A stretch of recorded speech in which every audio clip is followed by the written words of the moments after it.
Hey guys, cool blind back. I'm Rick. I'm Calvin. We are back with Dexter, or the Koshka Brotherhood, or Ray Stevenson's The Show. That's what it should be called. But it's not. It's called Dexter. So what's Dexter up to? He is letting his sister down. Yeah, I think that pretty much sums it up. His kids are back in town. Yep. So he's having to juggle that, along with the Koshka Brotherhood, along with LaGuerta narrowing in on his tail, which he doesn't know about yet. Yeah, he doesn't know about that yet. There is still some misremembering or some confusion with the boat dock and where the boat was when Dokes went missing and stuff. So, and Hannah as well. Yeah. So let's see where it goes.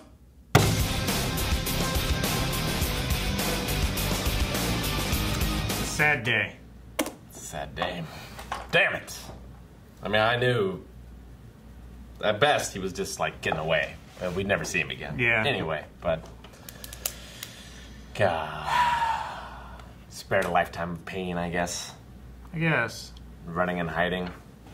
But man, I loved him. Yeah. Loved him in this show. So good. I want to watch his spinoff. Yeah. I love the advice and the talk that he had with Dexter. Like, you can see the frustration that he feels. Like, you have what I had, and you're wasting it. Yeah. Like, how much I would care if I had what you took from me, you know? Yeah. And just, I mean, he blamed himself deep down, but as much as he hated Dexter, he was going to let him go.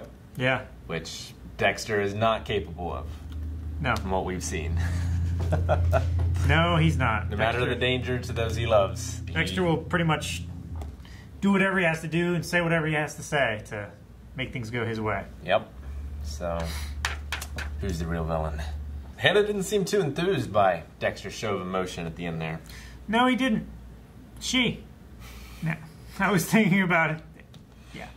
She didn't. Yeah, I wonder. It's like maybe what was most enticing for her was the detachment. Yeah, maybe. And maybe this is too scary for her. Maybe it reminds her too much of the first go-round. So I thought she liked that. Like, she was getting into it, right? I think she liked parts of it, but I don't think she wants to be controlled like that again. Yeah, I can see that. She doesn't want to be, like, at risk, you know? She wants to experience it vicariously. Yeah. I can understand this is a bit too much for anybody. What'd she do to Jurg? Like, she didn't poison it, did she? Was it just super spicy? I think it was just super, super spicy. Yeah. I mean, I get it. Yeah. But I would like, because I get it, I have very tiny bites, or I smell, like I do some reconnaissance on my food. Watch them cook it and make sure they're not just pouring in a whole bunch of spice. Yeah, like, wasn't he watching her cooking it? Didn't he? I would have been, but hey. I guess they don't know that she's a poisoner. No. But still, it was... I'd be watching for anything. Yeah. Like, her just flipping hot oil in my face or something like that. Something. But she was a woman, he underestimated her. And he died for it? How did he die? I didn't get that. The bludgeoning. The bludgeoning killed him? Yeah. Like the lamp? Yep. Apparently. Yeah. She hit him over the back of the head, and he was dazed to the point where he couldn't stand up, and he was just grabbing for her. And then she hit him square in the face with a lamp. She did. She was like on the ground. I don't know. Yeah. I mean, she was also like stretched out like this. Like, you have a lot of force, I guess. Yeah. It was one of those... See, I guess it depends what the lamp was made out of. Yeah. More than anything. Like, it didn't if it was one of those hollow resin ones... It's kind of what it looked like. You're not getting a death blow out of that. It feels like marble. Or brass or bronze. Maybe. I can definitely see that, yeah. But it did not have a power cord, which... Disbelieve. That's a prop lamp. True. I thought she was going to take it and, like, stick him with the bulb and, like, burn it. Electrocute him or something. Did not happen. That kill at the gun range really got me. I was not expecting him to do it there. Nope. There was people around, everything. Didn't Deb... Wasn't Deb, like, is there any body? He's like, oh, no, there's no body. No, he said, she asked if she was going to get a call about a body, and he said, no, it's outside of Miami Metro's jurisdiction. So someone's going to get a call, not her. Yeah, I thought there was something else in that conversation, too, though, about there not being a body. And it felt like a different conversation, but I couldn't figure out what body he was talking about. I don't know. It's not important. I felt like I understood everything. I don't remember the whole conversation word for word, but that was what I got from it. More movie writing isms, the magazine bullets. Magazine rounds is what he said. Yeah, that was hokey, and if I'm not mistaken, that is a 308, which is a standard NATO round, which is sold in literally every gun shop. Yeah, it's a little bit hokey, but I get you. They have to make the plot work somehow. They've stretched further. That is true. Like the zoom in on the soccer ball with the very clearly defined and readable. Well, and just that is a cell phone camera from 2008, 2010. Yes, something. Yeah. I take a picture and send it via text message now. I can't read shit. Yeah, no, that's surprising. And also, was it just the fact that it was a Colombian soccer player? And that's where he got the Colombian thing from? It wasn't like that soccer player's house or anything, right? No. Okay. It was just a Colombian soccer player that guy was a fan of. Okay.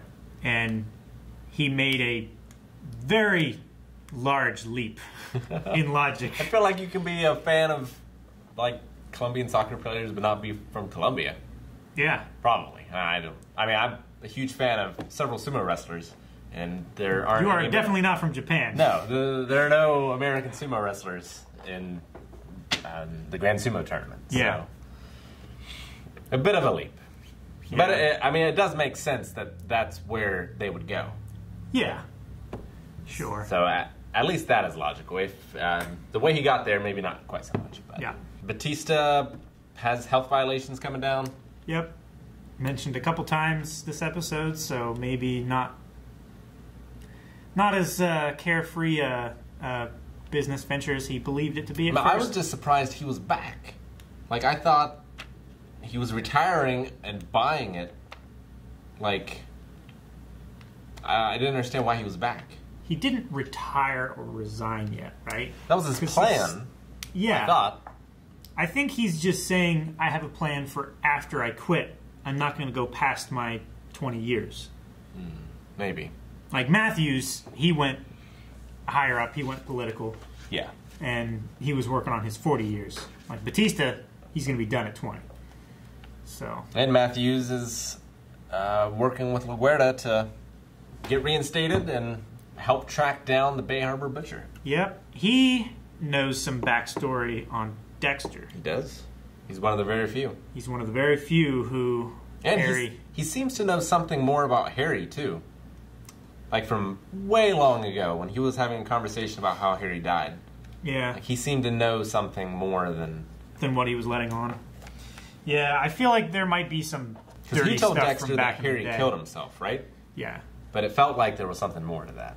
Yeah. I think it might be one of those things where... I mean, they used to be partners, right? Yes.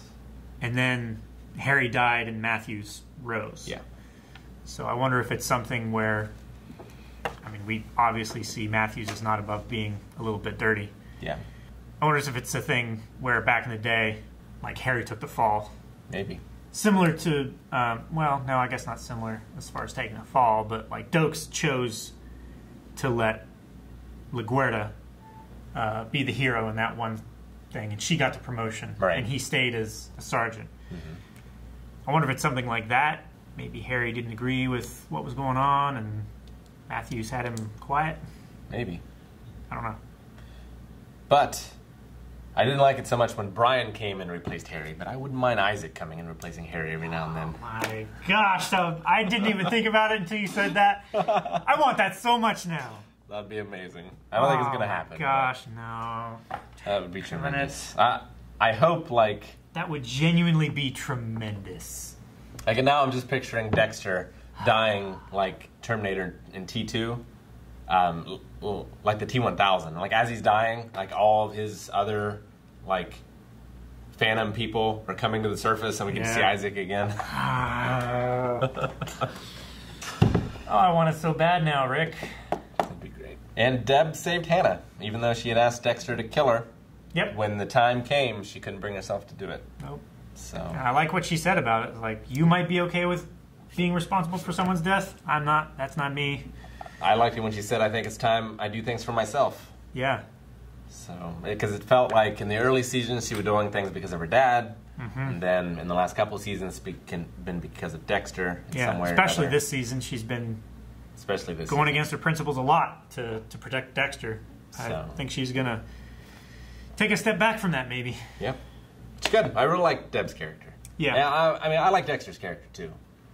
He just makes a lot of decisions I don't agree with. But I think, like, the performance is incredible. It's just some of his decisions. I mean, he's been making bad decisions for a long time. It's just part of the character. Yeah. It's just, I wish he wouldn't make them. Same. Or would learn from some of them. Yeah. Sometimes. And yeah, I really didn't get it when he was talking about Hannah and being afraid. Like, he's been afraid before when his kids were in danger. Like when Cody and Asher were in danger because of Lila and the fire. He was, I assume, afraid when Harrison was taken up the rooftop by the Doomsday Killer. Like, we spent many seasons of him, like, opening up emotionally to Rita and his kids, and that just seems to all be forgotten. Yeah. I feel like they're just invalidating that entire, like, all of that growth in that relationship that he had with Rita and the kids. Yeah, I feel like he's retrograded a little. Yeah. And he's, like, starting anew with Hannah with the same journey, kind of, that he had with Rita. But, you know, under different circumstances this time. It's frustrating. I don't know why Harry doesn't just smack him on the back of the head. If it was like, Harry, he would. But I definitely told you to kill Trinity before that point, and you ignored me. This is what you get. That's what he gets. All right, well, I guess, I mean, he's still got to kill the strip club owner. And there's also this arsonist killer. Yep. So I guess that's the last two things for the rest of the season. And I imagine that Hannah's going to turn on him and he's going to have to kill her. Or Deb kills her to save him. Or she turns on Deb. It would be a nice change of pace. It would be. To have Dexter, like, be the one that's in peril and then have Deb save. It would be an interesting episode to have from Deb's perspective through the whole thing, and she's trying to find Dexter. And we don't see Dexter until she finds him. That would be an interesting thing. I would like to see if we get it. If you want to see if we get it, you can right now. Patreon.com/blindwave. You can see next week's episode right now. Early access. Also, full-length reactions to all of these and all the other reaction shows that we do. Find that over at Patreon. Check out our Twitch. Link is down in the description. Twitch.tv/blindwave.